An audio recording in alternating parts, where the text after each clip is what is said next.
Les indicaba el día de hoy, o sea, la segunda sección va a ser en el aula B308, ya me han informado, a partir de las 6:15.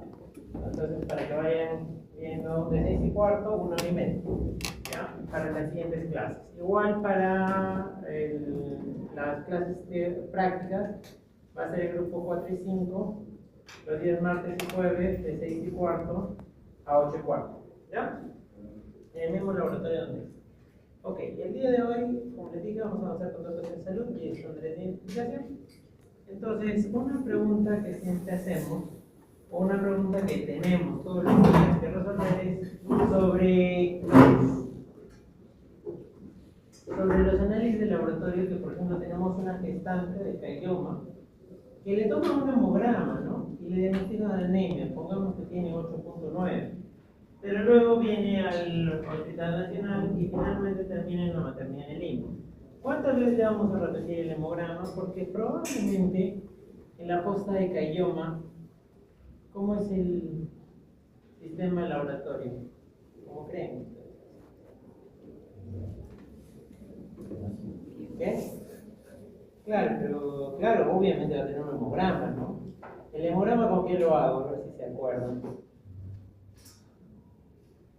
Con un ábaco y un microscopio, con una tinción que se llama RAI, ¿no? Entonces, obviamente no necesito una computadora, ¿no? Entonces, obviamente en el CASE vamos a tener un hemograma automatizado, lo hace una máquina, pero vamos a tomar hasta 3 veces el mismo hemograma. ¿Por qué? Porque como no tenemos una computadora, ¿qué vamos a hacer? Bueno, nos tenemos un papelito y ya está, ¿no? Como son los análisis en el laboratorio. En el caso vamos a tener algo automatizado, pero obviamente, y en la maternidad de Lima también hay un sistema de resultados de laboratorio, pero no son interoperables.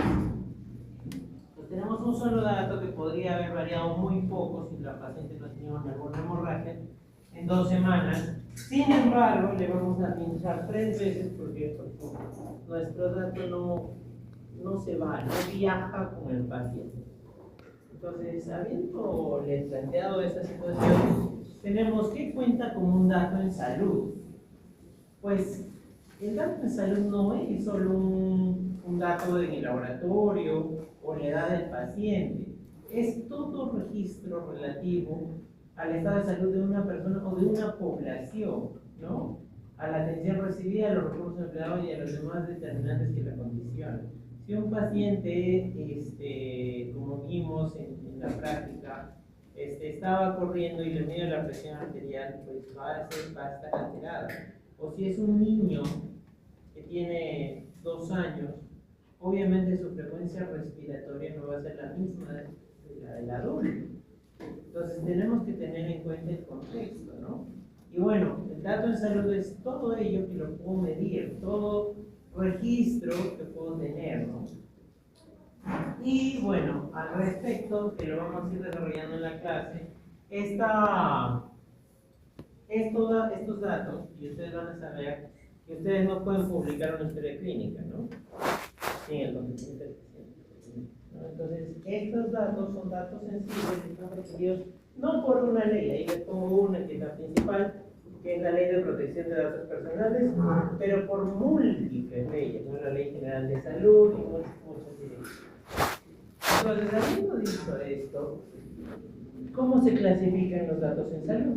Entonces, ustedes van a ver, y voy a ir y lo que les he dicho justo para la práctica, que me busquen una hoja, una foto, una radiografía, lo que sea, para saber, porque todo eso es un dato, ¿no? Entonces, ¿cómo lo voy a clasificar? Esta es la clasificación principal y es la clasificación que más tiene relación con lo que nosotros hacemos, que es por el grado de estructura. Entonces ahí tenemos 3 categorías: estructurado, semiestructurado y no estructurado. ¿Qué significa estructurado? Yo les pongo aquí, muchos me van a decir, en el seguro hay una cajita que dice presión arterial y que nadie la llena. Pero sí, es un dato estructurado porque solo entran 3 caracteres y solo entran números, ¿no? Es un dato estructurado, pero no solo a lo digital, vámonos. En esta ficha, que ustedes la conocen, o bueno, no sé si la conocen, pero es la ficha materno-perinatal. Es una ficha que es para el control de la gestante. Tiene casilleritos. Y por ejemplo, cuando tenemos gestaciones, yo pongo el número. No puedo poner A, no. Número de gestaciones A. O Michi, no. Es un dato estructurado. Y cuando yo veo, si ustedes ven esos casilleritos, pues es fácil de reconocer. Yo sé cuál es el dato inmediatamente. No necesito procesar. ¿Ya? Campos definidos.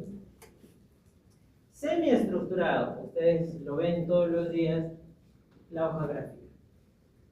Es un dato, sí, pero a simple vista no lo voy a ver. Sé que está ahí y es puntual.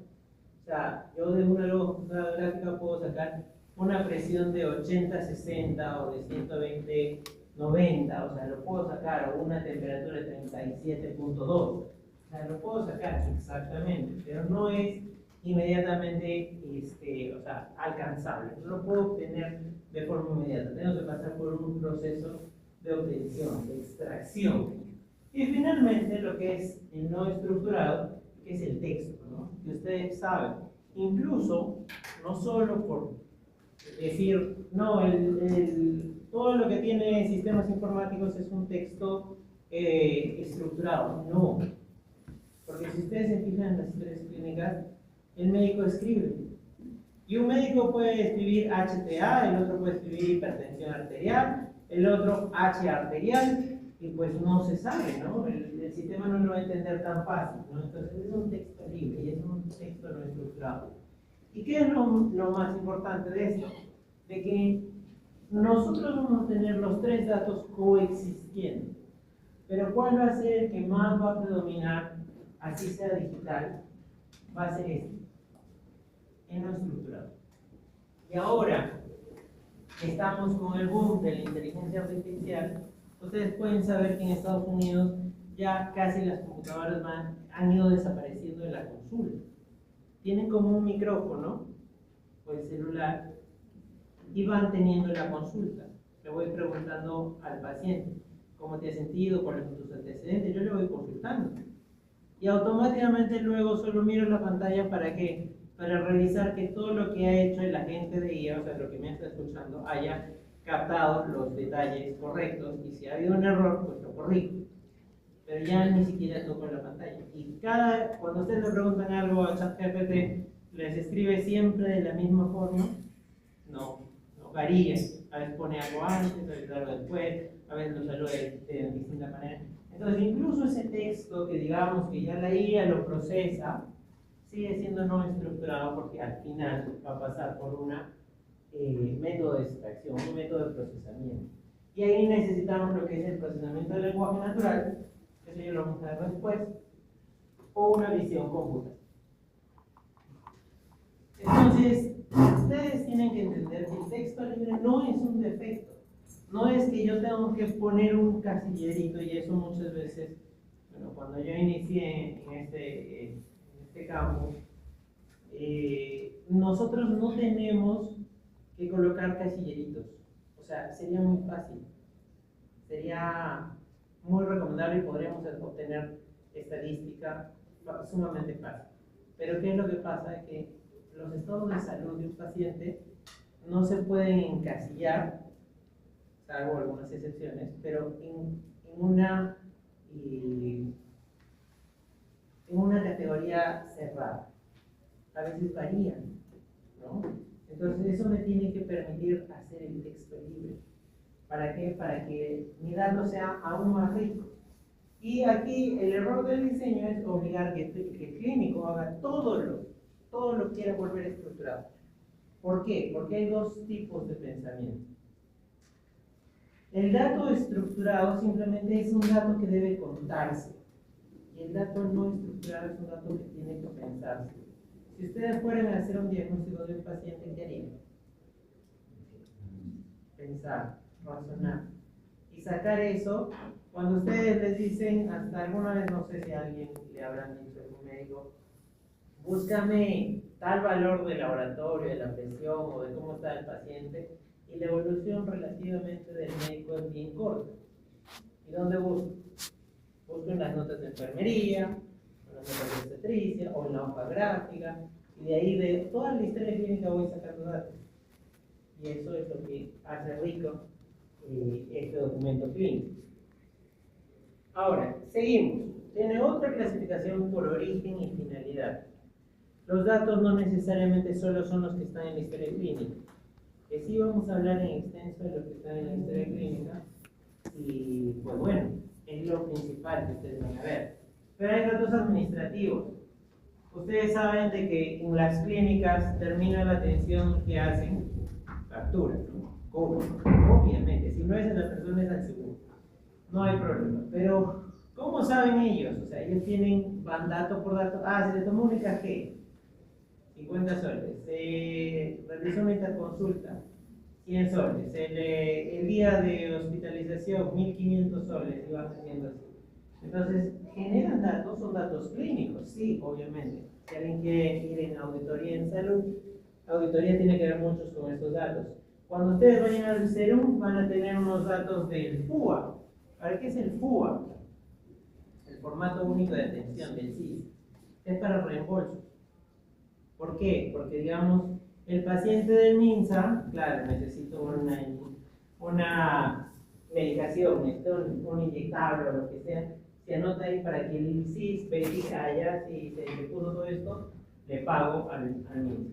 Epidemiológico, ahora que estamos con lo del sarampión, yo puedo decir y sacar un dato estadístico, ¿no? Digamos, actualmente hay más de 300 casos confirmados aquí en Arequipa. Ese dato 300 me pone en una tabla a nivel nacional.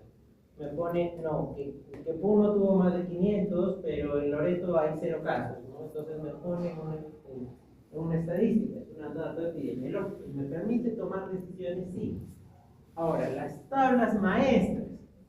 Las tablas maestras, ustedes... Nadie sabe exactamente, o bueno, la CONIC sí sabe cuántos peruanos hay, ¿no? Los que han tenido DNI o se les ha emitido DNI. Pero esa tabla maestra no es de acceso público. Nosotros no podemos decir, ok, tal DNI a quién le pertenece. O sea, hay algunos sistemas que sí nos brindan cierta información. Pero si quisiéramos saber todos los DNI de todas las personas, o todos los grupos de todas las empresas, pues son datos, en cierto modo, que están en tablas. Y esas tablas obviamente las manejan ciertas instituciones, pero también se interrelacionan con la salud. Logística, tengo que saber cuánto yo consumo, cuánto he gastado de una ampolla, de un medicamento, ¿no? Y es más, o sea, por ejemplo, ustedes van a ver cuando sean médicos el coche de paro. Y el coche de paro tiene una listita. Miren, muy lejos, ustedes van a ser médicos, van a ver siempre un coche de paro en cualquier edificio. Y el coche de paro tiene una lista, ¿no? Que tiene que tener amiodarona, 3 ampollas, tal cosa, adenosina, 5 ampollas. Diazepam, tantas ampollas, noradrenalina, tantas ampollas.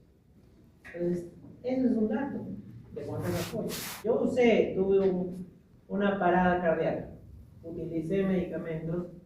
Y de ahí, al día siguiente, ya cuando estamos más calmados, la enfermera, el médico, el químico farmacéutico va al coche de paro, ¿qué le falta, no? Utilizaste tanto y lo hago, ¿no? Entonces sirve como un gasto logístico. De salud pública, igual seguimiento poblacional. Ahora, algo muy importante, generamos por el paciente. Los wearables, ¿no? Y no solo wearables, sino el celular. El celular tiene podómetro, la mayoría. Entonces puedo saber cuánto he caminado hoy día. ¿Dónde está? Es más, no sé si ustedes alguien ha jugado Pokémon Go, detecta el celular si estoy yendo a pie o si estoy yendo en un vehículo, ¿no? Entonces, a tal grado hemos llegado para determinar datos de salud. ¿Por qué? Porque ¿puedo caminar un paciente me puede servir? Sí. ¿Me puede servir en la frecuencia cardíaca que detecta el reloj? Sí.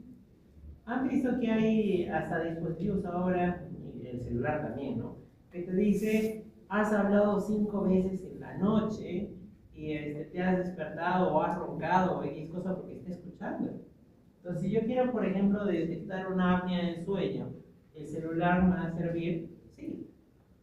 Antes de hacer una polisomnografía, voy a tener mi celular. Ya sí, tiene pausas, ¿no? De sueño, ¿no?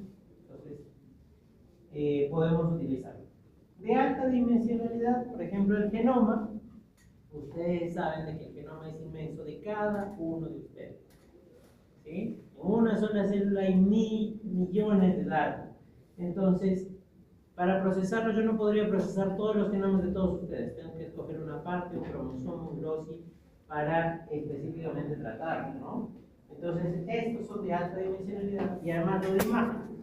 Ahora, cuando ustedes, bueno, ustedes no son de mi generación, en donde veíamos que nuestra máxima resolución fue que era 1024 por 762. Es más, yo he vivido cuando teníamos 800 por 600 píxeles. Ahora ustedes ya están en 4K, Ultra HD, ¿no? Entonces, lo mismo sucede con las imágenes. Antes una radiografía tenía poca, bueno, no, la radiografía es como la, digamos, la película, pero una tomografía que se imprimía, pues tenía una baja resolución. Pero ahora, con el avance de la tecnología, pues tenemos mucha más resolución. Y los determinantes sociales, que por ejemplo ahí les pongo un ejemplo, la encuesta ENDES. Es una encuesta, ustedes seguro, alguno le debe haber pasado, que van a la puerta de su casa y le tocan la puerta y le dicen, le voy a hacer una pequeña encuesta y le preguntan cuántos hijos tiene, ingresos económicos, si tiene refrigerador o no. Ustedes dicen, ¿para qué? ¿No? Y a veces hasta algunos dicen, no, van a robar y no digo la verdad. Pero eso es para saber, digamos, determinar qué estrato socioeconómico tiene, si tiene hijos, no tiene hijos. Porque, por ejemplo, cuando ustedes vayan al serum, ¿cómo saben que la señora cuando le van a entregar la posta, o sea, digamos, alguien le va a entregar la posta a ustedes o ustedes van a entregar la posta al siguiente? ¿Ustedes cómo saben que hay gestantes? Claro, se pasan entre ustedes. Pero ¿cómo se enteran de una nueva gestante? O de un nuevo niño que tienen que vacunar. Porque se pasan la voz en el pueblo, ¿no? Dice fulanita, está embarazada. Entonces, obviamente esos determinantes sociales tenemos que obtener. Porque si no, por ejemplo, ¿cómo se hace el radar de gestantes? ¿Cómo se focalizan los niños para inmunización? Es así, a través de encuestas, ¿no? O sea, saber, ¿no? Yo estoy embarazada, mi vecina también está embarazada. Por si acaso, también contáctela porque quiero ir con ella, me llevo muy bien, que vaya, o más bien que no, Sí, hay datos por todo lado. Naturaleza estadística, esto es lo que vamos a tratar en la cuarta, si no me equivoco. Es lo que es la base del curso, que son la naturaleza estadística. Ustedes saben que estos cuatro tipos básicos, ¿no? Cualitativos y cuantitativos. Los cualitativos pueden ser nominales o ordinales y los cuantitativos discretos o continuos. En base a esos cuatro tipos de datos se basa la gran mayoría de la estadística que tenemos. Si nosotros vamos a comparar un cualitativo con un cuantitativo, pues vamos a utilizar de Student, por ejemplo. Un cuantitativo con un cuantitativo o una regresión. Y así sucesivamente. Entonces, no todo, ojo, no todo dato que nosotros lo vemos como un dígito, va a ser una cuantitativa continua o una cuantitativa, digamos que acepta decimales. Entonces, hay algunos casos que sí voy a aceptar decimales y otros que no. Por ejemplo, para el IMC, para el cálculo del IMC, la talla, ¿en qué va? En metros, ¿sí? En metros. Pero para otros cálculos, nosotros vamos a utilizar la talla en centímetros. Y yo no voy a decir una persona, por ejemplo, para la talla de un niño, ¿no? De 5 años, se le talla y pues mide menos de 1 metro, imaginemos, mide 92, 95, 100 centímetros, 100 centímetros. Le voy a decir, mide 100.4, 5 centímetros, 100.45 centímetros, no. Entonces, ese dato, cuando nosotros vayamos a colocarlo, claro, hay algunos casos que sí me van a aceptar la compra, pero hay otros casos que no me van a aceptar la compra. Finalmente, la sensibilidad legal, y eso es muy importante. En mi trabajo que yo dirijo con historias clínicas, muchos de sus compañeros de internado me iba a preguntar, doctor, quiero saber dónde vive tal persona, tal paciente, porque estoy haciendo mi encuesta y pues me respondió una encuesta incompleta. No quiero nada de su historia, no quiero saber qué diagnóstico, no. Solo quiero saber su nombre, su DNI y dónde vive, o su celular. Ojo, nosotros vamos a trabajar con eso. Porque muchas veces, incluso no como jefe, sino como asistencial, me han dicho, oye, por si acaso tal persona está pidiendo plata y ya no contesta el teléfono, ¿pueden buscar en la base de datos? Entonces, eso no es un uso legal, ¿no? Y tengamos en cuenta que los datos personales, no estoy hablando de datos en salud, los datos personales, tienen un tratamiento con los derechos ARPA. ARPA, los derechos ARPA es aceptación, rechazo, si no me equivoco, cancelación y oposición de los datos, no, revocación, aceptación, revocación, cancelación y oposición del tratamiento de los datos personales.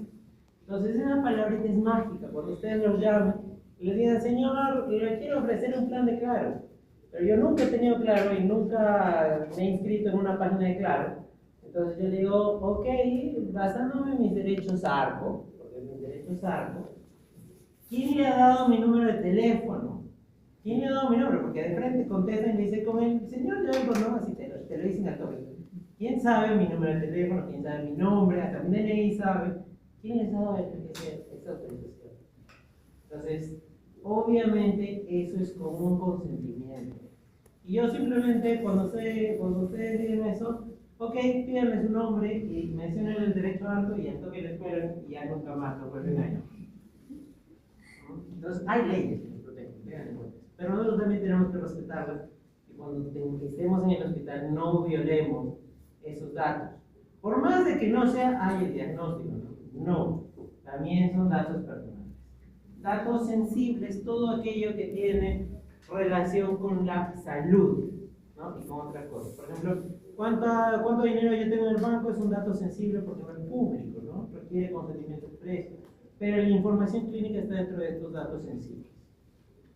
Yo tengo que tener un consentimiento escrito. Ustedes han visto en algunas historias clínicas que en las primeras hojas dice consentimiento para docencia. ¿Sí?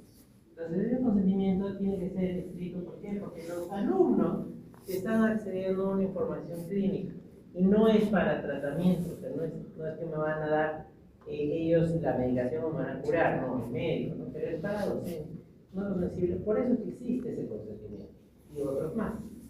Y finalmente esto, que decirles de que actualmente existe una autoridad a nivel nacional que se llama el Oficial de Protección de Datos Personales, que depende del Ministerio de Justicia. Entonces yo tengo esto, por ejemplo, yo les menciono los derechos ARPO a la persona que me llama de Claro, y me siguen llamando, y me siguen llamando, y me siguen llamando, entonces yo presento una denuncia al MIJUST, que es a través del Oficial de Protección de Datos Personales, yo los denuncio, y es hasta puedo recibir una compensación porque han violado mis datos personales. Esto es importante porque ustedes minimizan algunas cosas que les puedo comentar, pero tengamos en cuenta esto. Cuando nosotros queremos bajar documentos de esta página, te pide a veces, si quieres pagar, paga. Pero si no quieres pagar, te dice, bueno, súbeme 5 archivos. Como yo tengo ahí 5 archivos, agarro, empiezo a subir lo que yo quiero. Eso lo detectamos este año, ¿no? Miren, una historia clínica de un paciente. Y es más, no solo acá, miren, imagínense, esto podría ser dato semiestructural, pero si ustedes se fijan acá, todavía lo pone, para seguimiento por cáncer de próstata metastásico y todo, ¿no? Entonces ahí está la identidad y todo lo que tuvo el paciente, ¿no? Si alguien es muy curioso y se topa con esto por internet, pues, bueno, ¿no? Es algo muy privado, ¿no? Y no solo eso, miren, detectamos, ¿por qué les digo? Porque no solo era uno, sino eran varios, ¿no? Entonces no tuvo la mejor idea de este usuario que dijo, bueno, necesito subir algo, pues lo subo. Entonces tengamos mucho cuidado, Uso primario y uso secundario del dato. ¿Qué significa eso? Un dato puede servirme, por ejemplo, para diagnosticar, ¿sí?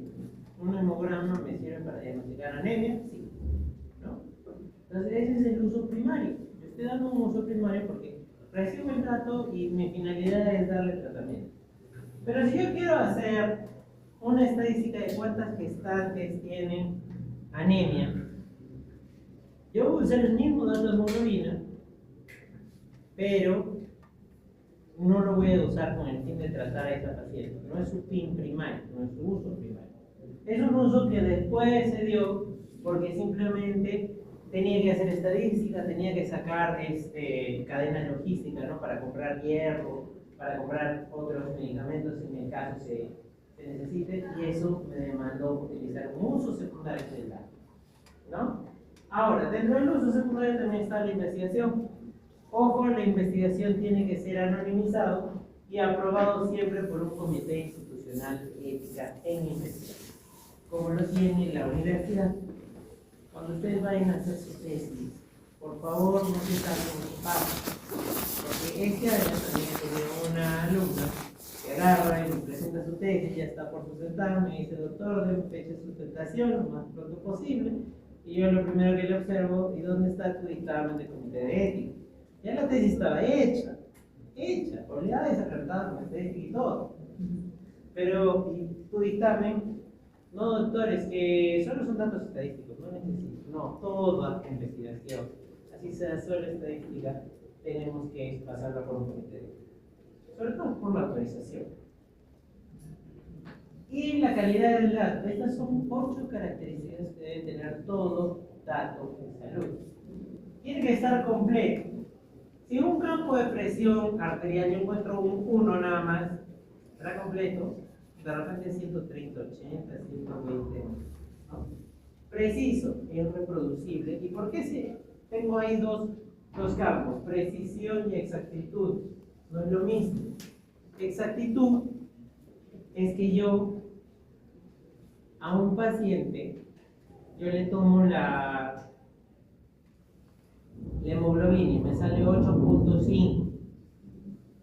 Pero, ¿por qué se llama exactitud? Porque exactamente tiene que ver con los números de dígitos.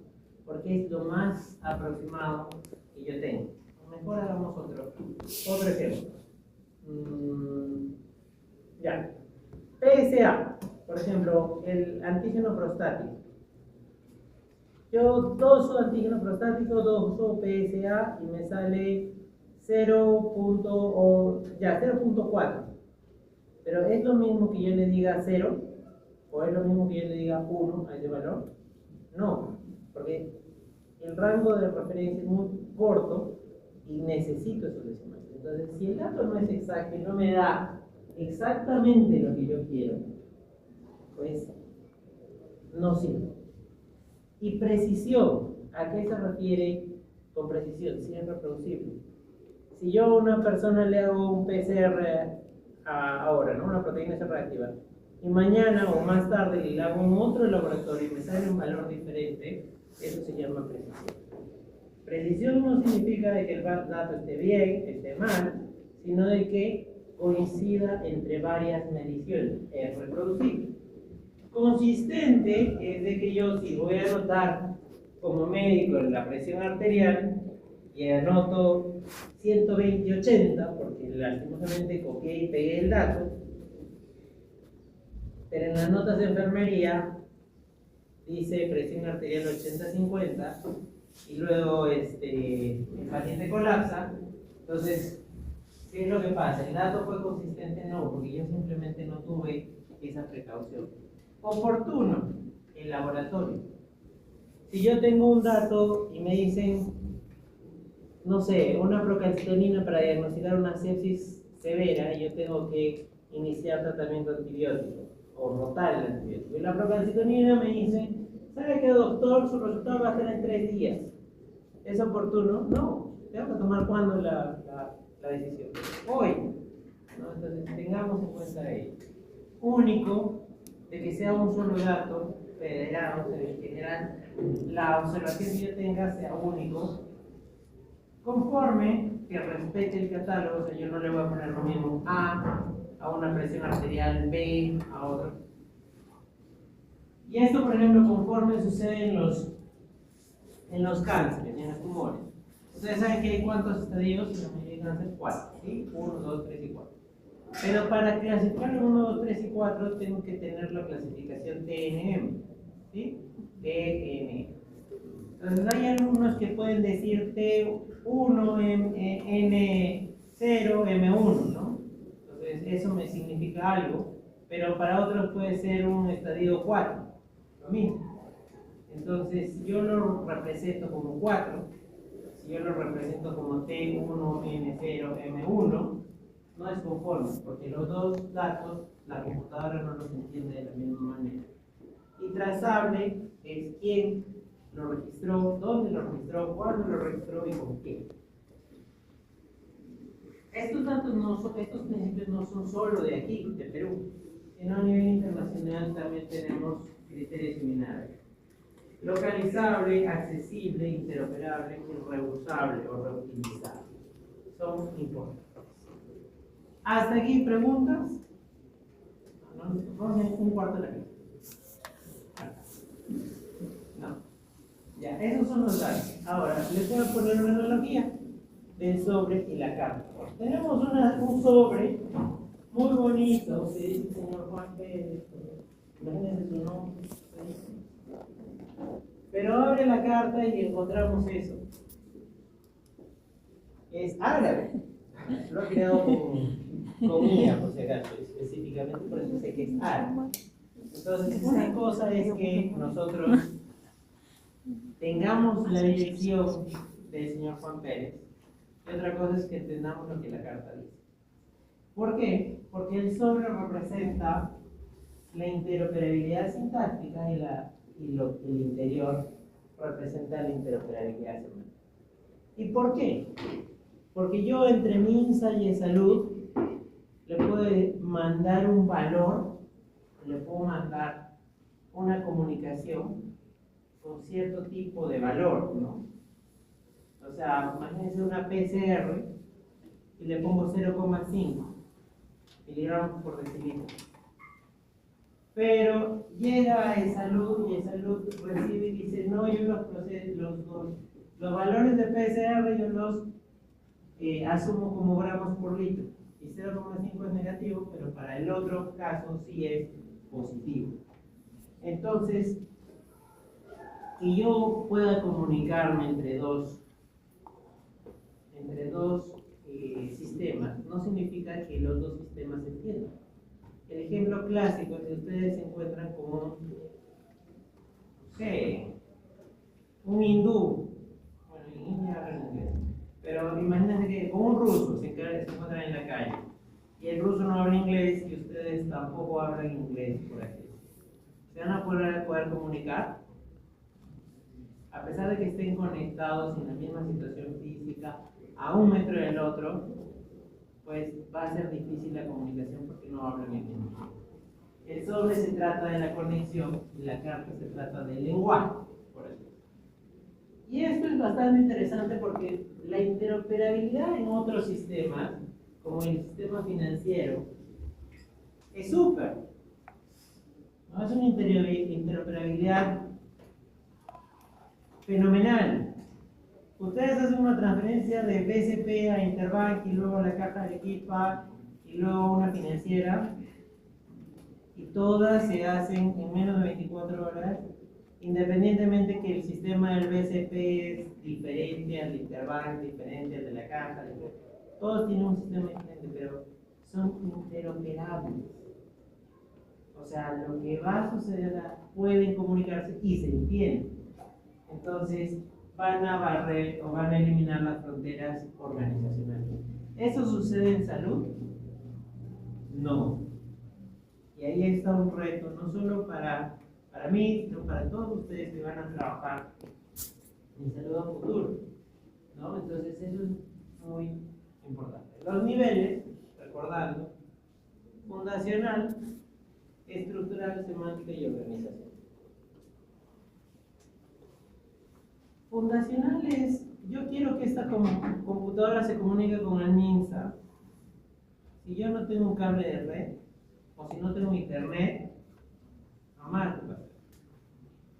Porque no hay la conexión física, no hay el medio, ¿no? Entonces, por ejemplo, ahí tenemos no solo, me refiero a lo físico, sino protocolos, ¿no? TCP/IP, HTTP, la VPN, la FIDE, o sea, hay una conexión. Estructural, ¿ustedes alguna vez han intenten abrir, no sé, un documento de PNG, o sea, una foto, ábranlo, no sé, a ver, ¿con qué? Con PowerPoint, no, con PowerPoint de repente, con Excel, abran una foto, no peguen, ¿eh? Sino hagan clic derecho, abrir con y le ponen, o bloc de notas, a ver, una imagen, hagan un bloc de notas, ¿se entiende? Entonces, si yo no tengo el programa, ya, es el estructural. Por eso todos los archivos tienen una extensión. Y ustedes saben que cada extensión lleva un programa, o varios programas. Entonces, esa es una forma estructural. Pero yo lo abro y puedo pedir, ok, pasamos esto, lo entendí, tuve el programa correcto, y me dice planta. Pero planta, para mí, puede ser una fábrica, puede ser un mercado. Entonces, ahí tenemos que entender. Y esto sucede un montón. O ahorita vamos a ver un ejemplo, si no me equivoco, es el siguiente. Vamos a verlo. Y organizacional es finalmente la gobernanza. ¿Por qué significa gobernanza? Ahorita les voy a explicar qué es gobernanza. Gobernanza es poner estándares y que se cumplan. ¿Por qué? Porque en nuestro país, lastimosamente, quien quiere hacer un sistema de información de salud, pues al DNI le pone 8 dígitos, el otro dice no, pero tengo que incluir una codificación para indicar que el DNI le pongo 10 dígitos, al siguiente no, y si viene un pasaporte ya no le pongo dígitos, le coloco caracteres alfanuméricos para que me acepte el pasaporte y otras cosas. Y no tenemos alguien que nos diga, el campo de identificación es así o es así. Punto. ¿Y por qué le pongo que estamos en un 50%? Porque casi hemos avanzado bastante. Todas las cifras están interconectadas. ¿Qué nos falta? Estructural. Vamos por ahí, ¿no? O sea, tenemos los programas para abrir, pero no nos logramos comunicar ni semántica ni organizacionalmente entre instituciones, ¿no? Entonces, el Perú ha avanzado sí, pero vamos más o menos un 50%. Ahora, esto tiene que ver con estándares. Esto lo voy a hacer un poco rápido, no les voy a pedir mucho de esto en el examen, solo para que lo conozcan. La mayoría de los estándares se llaman HL7, que significa Health Level 7. Ya, HL7 es los principales estándares. ¿Y a qué se refiere? Como las capas, ustedes si alguien ha estudiado cómo nos comunicamos por internet, tiene unas capas, ¿no? Unas capas de conexión física, aplicación, etc., ¿no? Las mismas capas se aplican para el level 7. Este HL7 tiene 7 capas, igual que la capa de cualquier protocolo de internet, que generalmente es para unir. Ahora, distintas operan en distintas capas. HL7 versión 2 opera en la quinta capa, este en la capa de aplicación, este en la capa transaccional o de mensajería, distintas, ¿no? Hay algunas como DICOM, trabajan en múltiples capas, no solo en una, sino múltiples. Pero son estándares. ¿Qué es un estándar? Es la regla del juego. Es cómo voy a transmitir mi dato. Por ejemplo, HL7. Ustedes habrán visto esta barrita, ¿no? Me sirve para separar datos. Si yo tengo un documento de texto y con esta estructura, y para grabar datos, pues probablemente sea HL7, ¿no? HL7 sirve para grabar todos los datos que yo tengo en una atención. CDA. ¿Cómo ustedes grabarían una historia clínica? En un servidor. ¿Qué formato utilizaría para firmarlo digitalmente? Y para que no lo alteren, no lo cambien. PDF, ¿sí? todos están de acuerdo. Yo quiero pasar las diapositivas a mi compañero, son mías, todavía no quiero compartirlas y que las modifique y que parezca ahí no te hago PDF, ¿sí? Bastante sencillo. Lo mismo que PDF tenemos en los documentos clínicos, que es este CDA, Clinical Document Archive. Es un PDF, solo que no lo vamos a leer así de bonito como el PDF, sino lo vamos a utilizar como este. Pero se puede firmar, sí se puede firmar, y no se va a modificar. Entonces, este dato, esta es la forma en la que nosotros vamos a guardar una historia clínica. Cuando ustedes me preguntan, ¿en qué voy a grabar una historia clínica? En el seguro, por rajar de mi institución. Pero nosotros utilizamos PDF, se generan la receta de PDF con su tema digital y todo eso. Todavía no tenemos CDA, pero CDA es lo que manda la norma internacional y nacional, ¿no? FHIR es lo mismo que HL7 versión 2, pero ¿qué es lo que pasa? Le pone nombres. Si ustedes vieron, aquí yo no sabía qué significaba esto, ni cada uno de los datos. Y si yo quiero buscar en dónde se entendió tal fulanito de tal, para eso se hizo FHIR. FHIR solo es una forma de partir el HL7 versión 2. O sea, si yo solo quiero el paciente, el nombre del paciente, pongo estas claves y ya está. Leer un paciente, crear un paciente, actualizar un paciente, eliminar y otras más.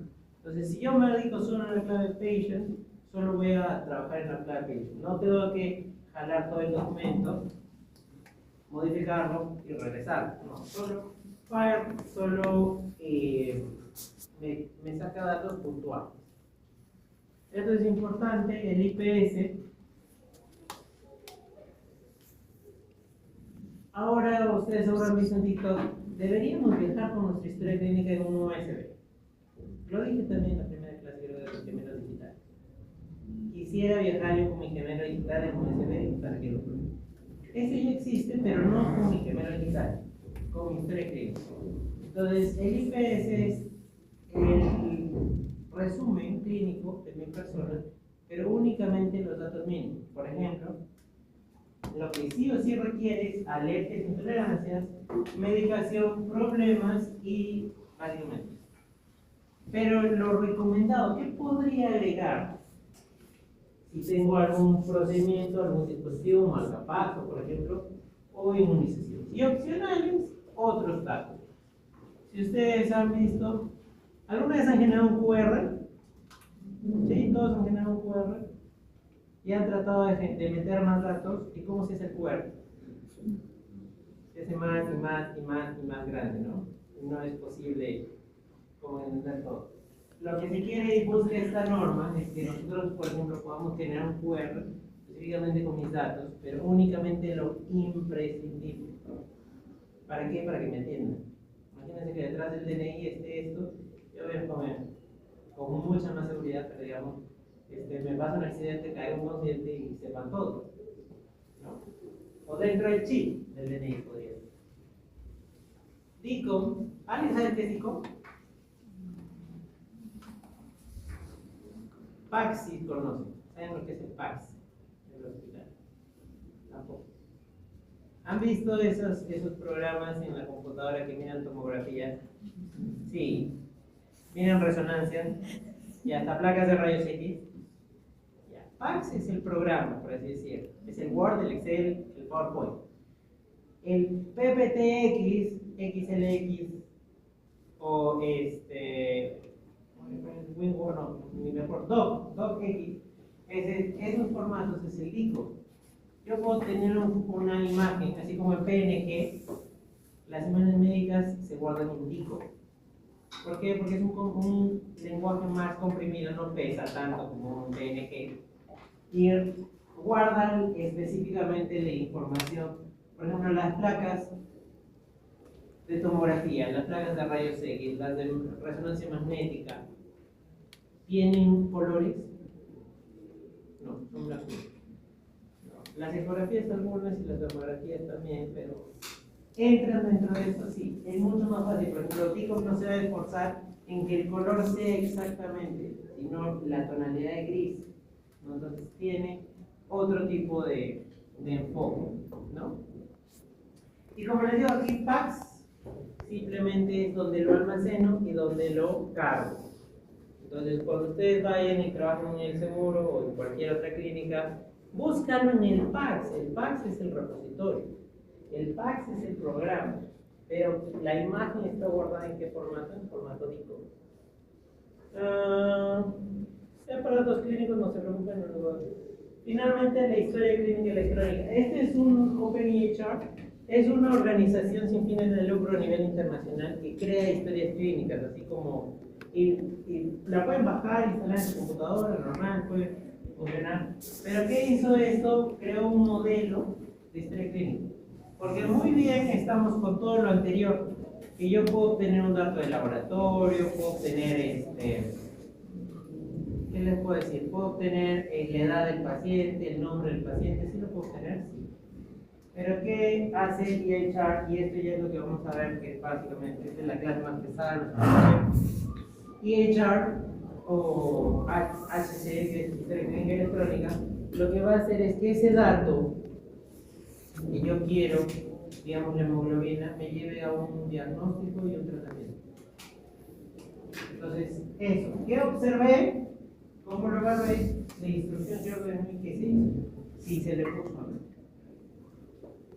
¿Preguntas hasta aquí? ¿Muy pesado? Sí. Hasta ahí ya hemos pasado a lo más pesado. Esto les va a parecer chistoso. Paciente varón, de 38 años con IRA, está presentando el residente. El asistente le dice, ¿ya le hiciste la interconsulta de neumología o anemología? El residente le contesta, psiquiatría, doctor. ¿Por qué? Porque muchas veces hemos utilizado acrónimos. IRA puede ser insuficiencia respiratoria aguda, ¿sí? IRA puede ser insuficiencia renal aguda. IRA también puede ser IRA, simplemente. Entonces, tengamos en cuenta con lo que escribimos, ¿verdad? Entonces, a manera de chiste, me lo presentaron hace algún tiempo, pero entonces, el vocabulario clínico que nosotros utilizamos, pues podemos utilizar distintos identificadores. Bueno, esta es la desiderato de Simino, ¿no? Simino es el autor del libro que les pasé, que dice cómo debería ser el vocabulario clínico. Pero nosotros no vamos a llegar a ello todavía. Algo que muchas veces se parece es Snowman. A ver, ustedes, a ver, vamos a poner un punto más sobre su examen. Al que me diga cuál es el CIE 10, búsquenlo, vamos a usar su celular. CIE 10 de exfumador hace 5 años. Exfumador hace 5 años. ¿Cuál es el CIE 10 de exfumador? Paciente exfumador hace 5 años. A ver, allá. ¿Cuál es? Z87, 89. ¿Qué dice? El código principal Z8789, una óptica para pacientes que van a fumar. No, pero ¿qué dice la descripción? A ver, allá. Antecedentes personales de dependencia a la nicotina. Antecedente personal de dependencia. Las dos se acercan a la clase. Antecedente personal de dependencia a la nicotina. ¿Ya? ¿Ya? ¿Alguien entiende que fue exfumador por esa descripción? Sí se entiende, pero cuesta procesar. ¿Qué es lo que pasa? Que nosotros en el CIE, cuando tenemos una fractura de radio, ¿dice si es derecho o izquierdo? No. Si tenemos un esguince de tobillo, ¿dice si es derecho o izquierdo? No. Entonces, tenemos esto, ¿no? De que los códigos CIE tienen falencias, tanto de detalle como de duplicidad. Ahora en sarampión, busquen el B052, B05.2, si no me equivoco. Ahí me dicen qué es. ¿Y qué código aparece?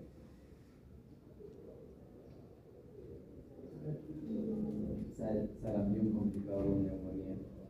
Es un código de la categoría. No, pero ¿sale otro código? Es un código de la categoría B05. Diría que no es asociado con el código cruzado J17.1. Ya. Entonces ahí está. J17.1 es en neumonía por infección viral. El sarampión es un virus. Igual los dos me acordar, ¿ya? Al final. ¿El sarampión es un virus? Sí. Entonces, ¿una neumonía viral? ¿Cómo lo registro? ¿Qué código pongo primero? ¿B052 o J17.1? ¿Cuál? El J. ¿Y por qué no es? ¿Qué es la causa? Y lo peor es de que sí lo pongo ya, pongo primero J. Porque es el problema, pues tienes una neumonía, tengo que tratar la neumonía, ¿no? Lo otro es la causa etiológica. ¿Qué es lo que pasa? Cuando voy a hacer estadística, jalo el primer diagnóstico y es una neumonía viral. Pues, será virus incisional respiratorio, otras cosas más, influenza, ¿no? Pues, tenemos una duplicidad en el sistema. Para eso existe Snowden-CT. Snowden-CT tiene más de 3.600 términos y sus combinaciones llegan a más de 2 millones. ¿Qué es lo que pasa? Ahí me dice, por ejemplo, aquí le puse el diabetes. Pero, por ejemplo, en el caso de fracturas, el nombre CT me dice fractura de fémur derecho a nivel de cuello, ¿no? Entonces, hay otro código para fractura de fémur izquierdo a nivel de cuello. Hay otro para fractura de fémur derecho a nivel de metáfisis, en el caso de niños, a nivel de epífisis, a nivel de diáfisis. Entonces, hay cada código, lo cual no existe en el CIE-10. ¿Y qué es lo genial de este código? Que digamos, si yo me equivoqué y digo fractura de, porque también hay, fractura de fémur, pero no le puse ni derecha ni izquierda.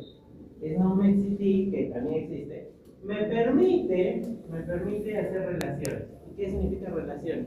Que yo le pongo otro término que digo lateralidad derecha. Y cuando se entiende, o sea, cuando levanta la información en el sistema, pues jala, ok, es fractura de fémur derecho a nivel de cuello. Entonces, llego a tal lugar, entonces, en una sala de operaciones me va a confundir. Ustedes han visto eso, ¿no? En nuestro país sucede eso, ¿no? Que le amputaron la otra pierna. Y ahí vienen las 19 categorías o jerarquías de nivel superior de Snowden-CT. No les voy a preguntar cuál es, ¿no? Pero para que sepan que no solo hay hallazgos clínicos, procedimientos, ¿no? Sino también hay productos farmacéuticos, muestras, sustancias, organismos, objeto físico, lugar también, entorno, ubicación productora. ¿Alguna vez han visto esa mordedura de perro en el CIE? Que hay como 10 códigos. A ver, busquen qué dice mordedura de perro. Para que sepan, ¿no? El CIE. ¿Cuál es mordedura de perro? A ver. Ya, ¿y cuál es W54.1?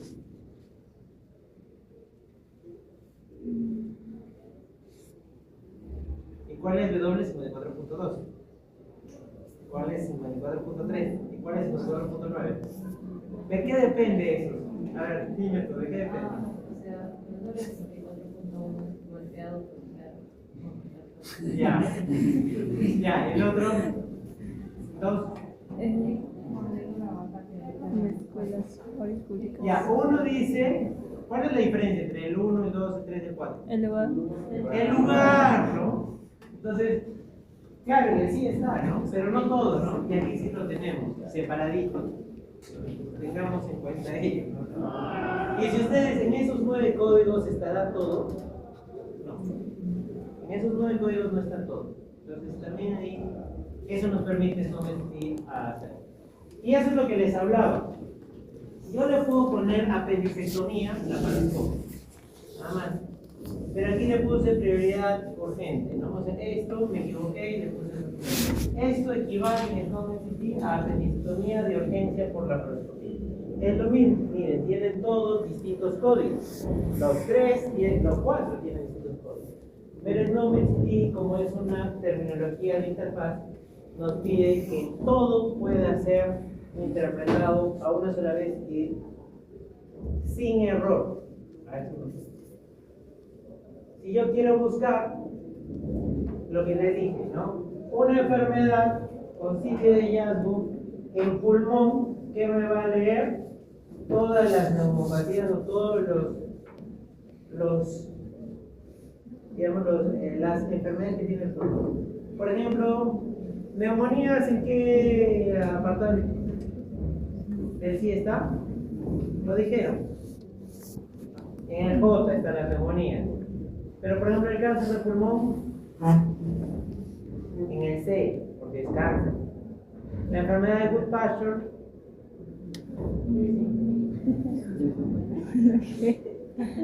entonces muchas de las, o sea, yo me puedo guiar por la letra del sí es sí, yo puedo decir la A y la B son enfermedades infecciosas en general, C y B son cánceres, y puedo saberlo, pero si yo quiero saber una enfermedad de pulmón, pues enfermedad de pulmón hay desde la A hasta la Z, creo, una, por lo menos una.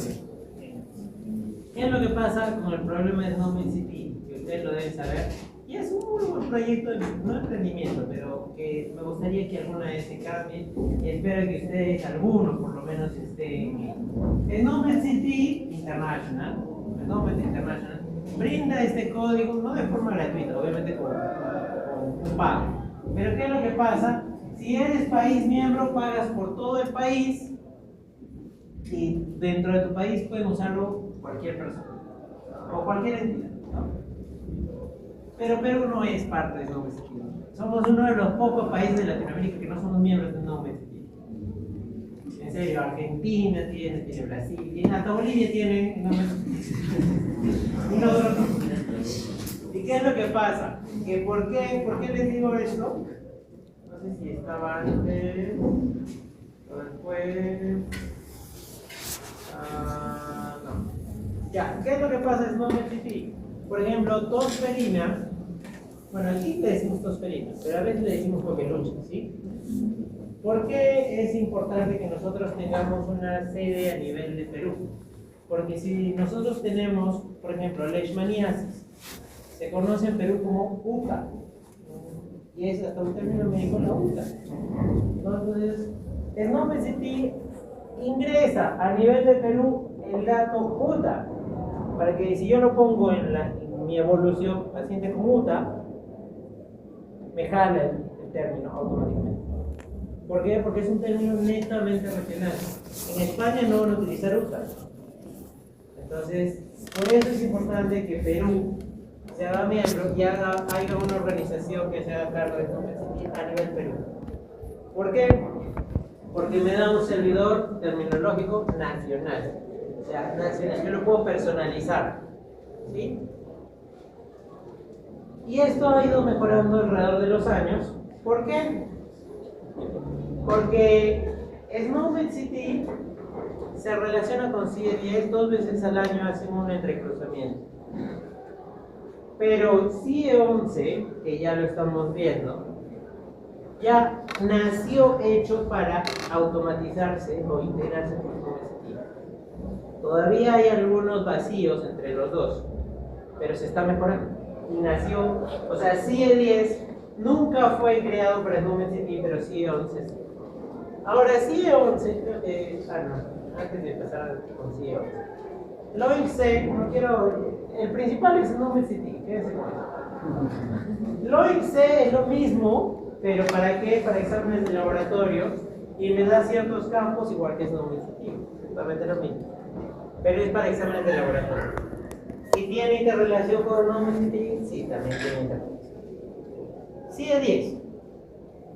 CIE10, miren, tuvo la lógica de William Farr y está de acuerdo a las patologías, como les dije, la A y la B son infecciosas, C y D cáncer, E son endocrinas y así, ¿no? S y T son traumatológicas, etc., ¿no? Pero ¿qué es lo que pasa? Ustedes han visto cuando el Windows dice ya no se brinda soporte para este programa, tiene que actualizarlo. La OMS ya lo descartó en qué año, en 2018, y la última publicación de CIE 10 fue en 2019. Ya no, está obsoleto para la OMS. Ya hay muchos países que están utilizando el CIE 11, pero el Perú todavía no. ¿Por qué? Porque nuestro sistema no está preparado tecnológicamente para el café. Ustedes ya lo van a ver. CIE 11 tiene lo mismo, ¿no? Eso, la capa fundacional que puede interrelacionar conceptos, capítulos nuevos, sobre todo, por ejemplo, en medicina tradicional, en incapacidad, que no lo tiene el CIE 10, es nativamente digital, o sea, esto que ¿por qué dice API REST? Porque ustedes cuando han querido,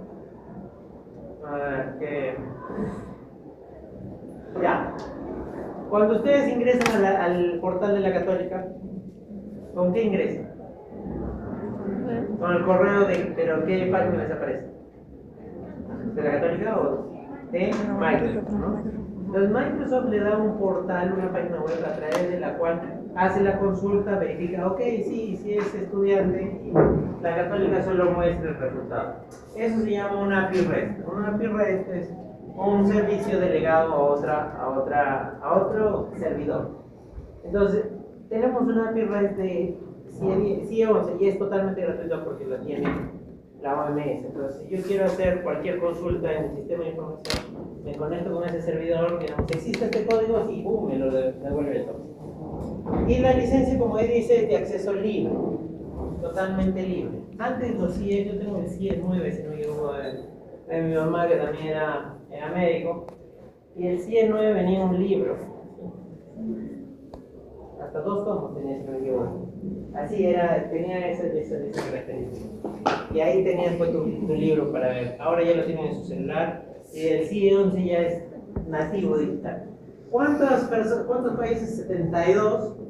50 están realizando pruebas piloto y 14 ya está recopilando, ya lo está utilizando. El Perú todavía sí.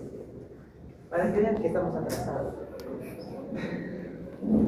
Ahora hay otros CIE. CIEO, ¿qué es CIEO? Se le ocurrió a la OMS hacer clasificación de qué de oncología, para ver si es benigno, incierto, incito, maligno, etc.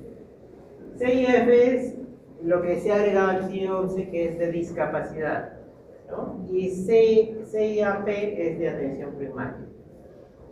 Son otros estándares mucho menos conocidos, sino primero enfoquémonos en el CIE 11. ¿Ya? En estándares de medicamentos también hay el DSI, denominación común internacional, ¿no? Que está guiado por la OMS, básicamente. Y finalmente esto se basa en tesauros. ¿Qué es tesauros? No son dinosaurios, no. Tesauros son esas conexiones, son como diccionarios de términos. Cuando ustedes van a PubMed, justo PubMed está acá. PubMed utiliza términos mesh. ¿Alguna vez han hecho búsqueda en términos mesh? Ya, eso es. ¿No saben? En taller ustedes saben mesh, ¿no? Y mesh yo puedo poner cualquier cosa, lo que a mí se me ocurra. No, mesh es exactamente una categoría. Y si yo pongo, por ejemplo, neumonía viral, tiene dos padres, por así decirlo. Neumonía y también una infección viral. Entonces viene en jerarquía que se cruzan varias veces, pero eso me permite abordar ciertos temas, buscar información específica, ¿no? Por ejemplo, ¿hay algunos que tienen lateralidad? Sí, ¿no? Por ejemplo, fémur derecho e izquierdo no hay mucha diferencia, pero si yo hablo de ventrículo derecho y ventrículo izquierdo, sí hay una diferencia sustancial. Entonces, MESH me permite identificar eso. Hay igual otros códigos, sobre todo este DEX. DEX es de la OPS con BM, y ustedes, ¿con quién se creó? Con Lilacs y Cielo. Ustedes saben que Lilacs y Cielo son hermanitos.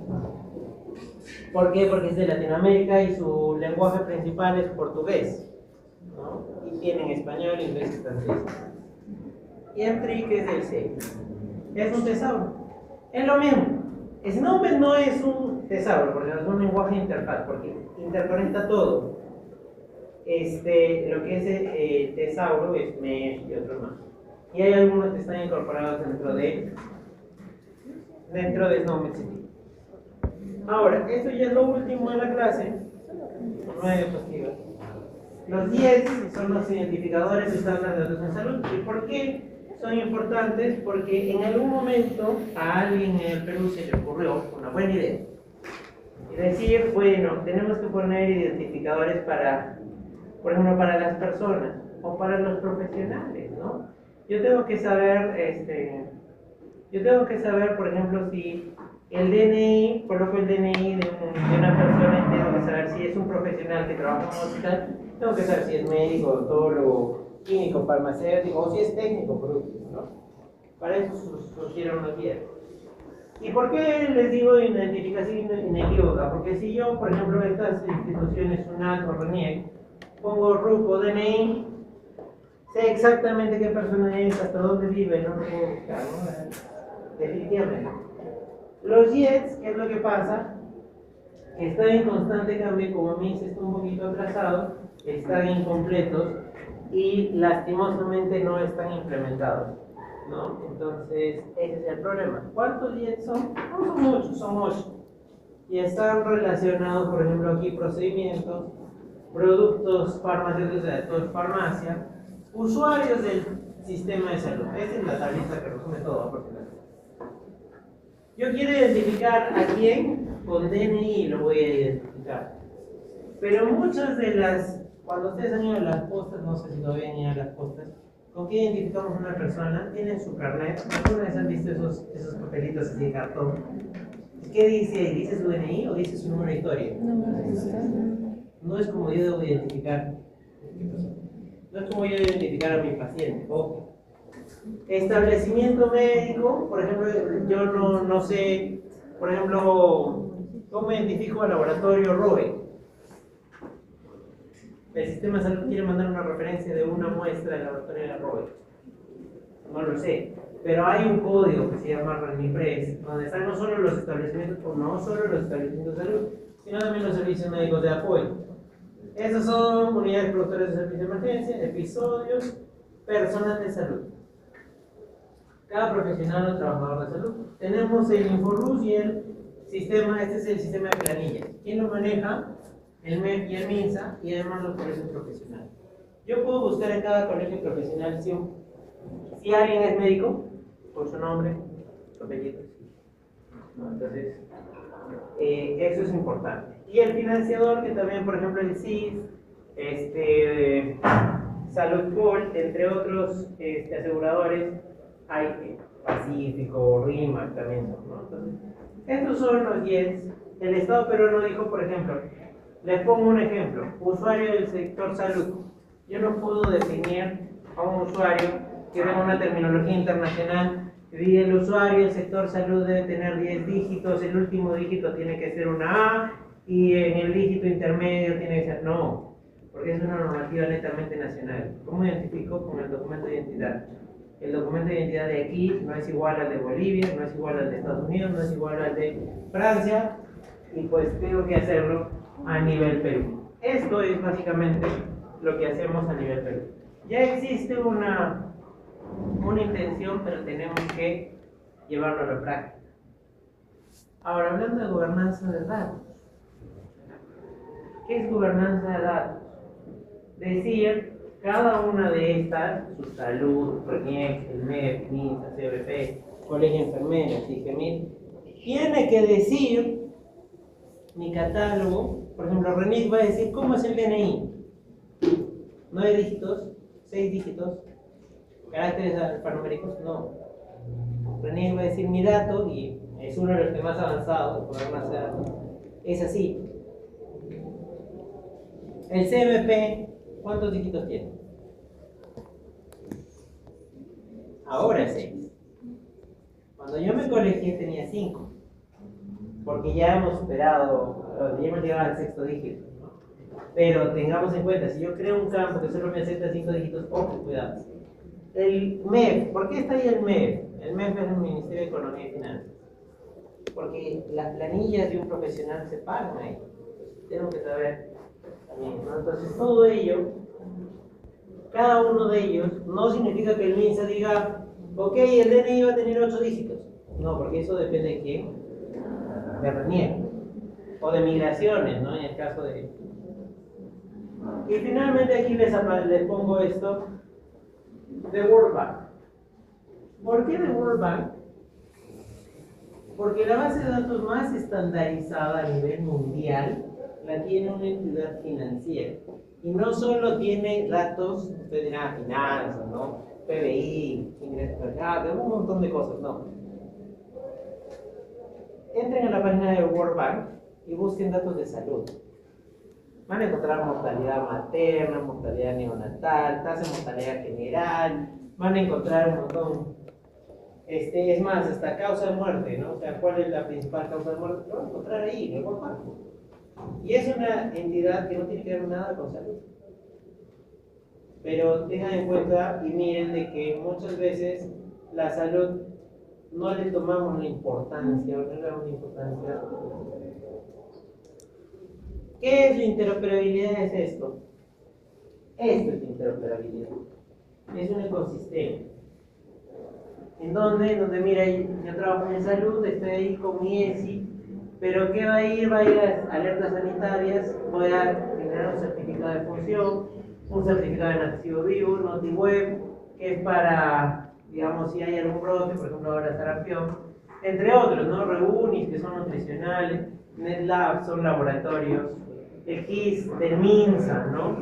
Entre otros, ¿no? Por ejemplo, aquí está su salud, este es SISMED, es insumos médicos, ¿no? Que es logística, referencias y contrarreferencias, telemedicina, y que todo, por ejemplo, yo aquí escribo un DNI y me busque, ¿no? Ha sido atendido en telemedicina, se le ha recetado tantos medicamentos, ¿no? Ha sido atendido en MINSA, ir a un laboratorio, un análisis de laboratorio a un laboratorio regional.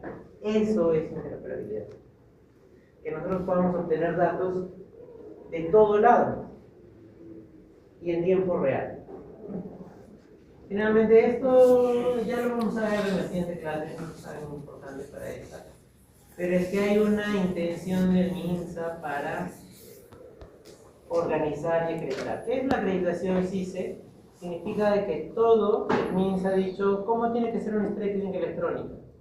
Tiene que tener un módulo de enfermería, un módulo de medicina, un módulo de obstetricia, un módulo, no sé, de nutrición, ¿no? Etcétera, ¿no? Me tiene que decir un módulo de consulta externa, hospitalización, emergencia, centro quirúrgico. Eso lo ha puesto como el CISE, que es muy pequeñito, no hemos llegado a tal punto, pero sí estamos en camino a. Y esto es la buena noticia, que nosotros tenemos desde hace años, ya.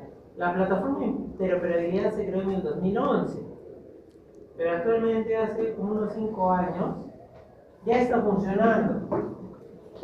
¿Qué agrupa? Agrupa a todas las entidades del Estado, bueno, la mayoría, los 450. Ahí vierte sus datos de salud, vierte sus datos la RENIEC, vierte sus datos varias personas, varias instituciones.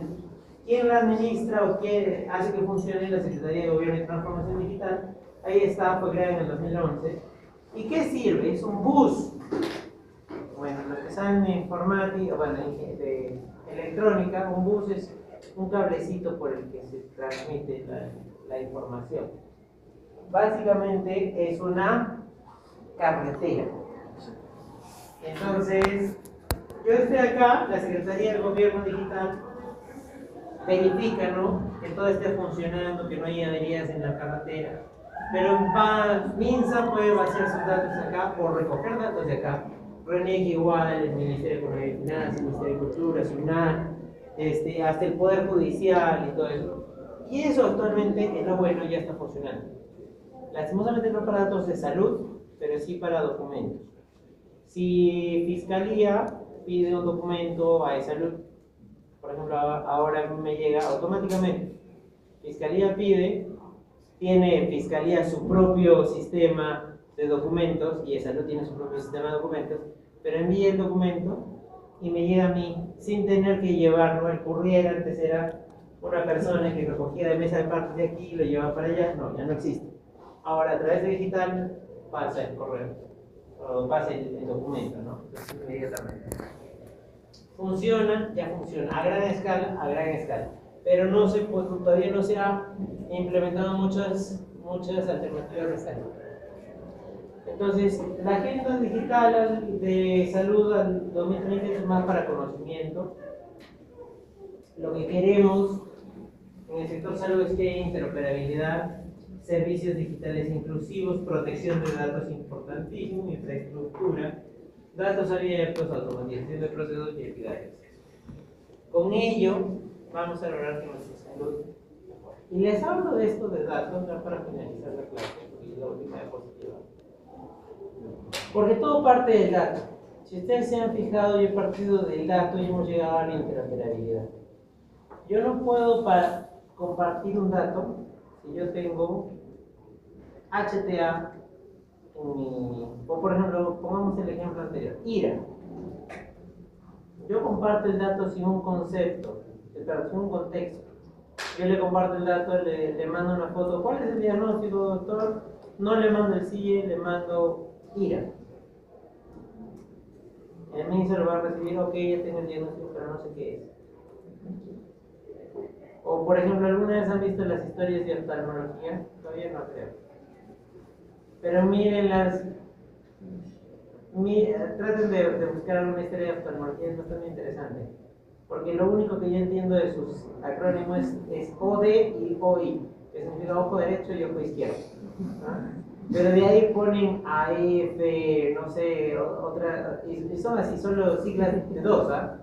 Ponen AF, CB, no sé qué, no entiendes nada, y cada uno tiene un número, ¿qué será? Entonces, si yo le paso, busquen una historia clínica de oftalmología, tiene como 50 datos ahí en un párrafo, pero de los cuales legibles son 2, o los entiende cualquier persona 2 o 3. Entonces, si nosotros queremos que ese dato no solo me sirva a mí, le sirva a alguien, ni siquiera solo aquí en Perú, en el extranjero, tengo que estandarizar esos datos. Y por eso es fundamental dos cosas: estándares que no hemos visto e interoperabilidad. Interoperabilidad es que nos conectemos. Básicamente. ¿Preguntas hasta ahí? ¿No? Dime. ¿Hay un pronóstico para cuando habría y sea real la interoperabilidad? La interoperabilidad ya existe. Pero O sea, ustedes han visto el PIDE es la plataforma de interoperabilidad del Estado, pero no existe. Ya está funcionando. Lo único que tenemos que hacer es vaciar los datos.